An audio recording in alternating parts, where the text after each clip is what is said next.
পুজোর সঙ্গে গানের কোনো সম্পর্ক নয়, বরং পুজোর সঙ্গে যখন গান বাজছে এটা হিন্দু ধর্মের বিদাত। কি বললাম বলেন তো? রুকো যারা, সবার করো। এটা হিন্দু ধর্মের বিদাত। শ্রীমদ ভাগবত গীতা অধ্যায় নম্বর 17 শ্লোক নম্বর 6, 7, 8 ভগবান শ্রীকৃষ্ণ যজ্ঞ বা পুজোকে তিনটে ভাগে ভাগ করেছে, একটা সাত্ত্বিক, একটা রাজসিক, একটা তামসিক। রাজসিক উপাসনা কোনটা? যেটা ঢাক ঢোল পিটিয়ে লোক জানে করায়, এটা রাজসিক। এই উপাসনা শ্রীকৃষ্ণ বলেছে ঈশ্বর গ্রহণ করবে না, এটা বাতিল করলে নরকে যাবে ও। এটা সনাতন ধর্ম অনুযায়ী, এটা আমার কথা নয়। শ্রীমদ ভাগবত গীতা অধ্যায় 16 শ্লোক 23 এবং 24 শ্রীকৃষ্ণ নিজেই অর্জুনকে বলছে, ইয়া শাস্ত্রবিধি মুসৃজ্য বর্ততে কাম করতাহ না সুখম না সিদ্ধাম না পুনতি না পরাম গতিম।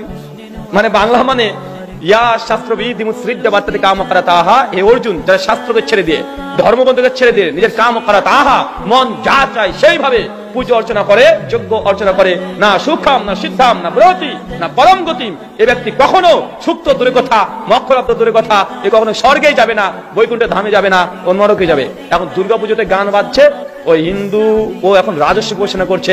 রাজস্বিক উপাসনা ঈশ্বর গ্রহণ করবে না, একাধিক জায়গাতে গীতাতে রচনা করা আছে।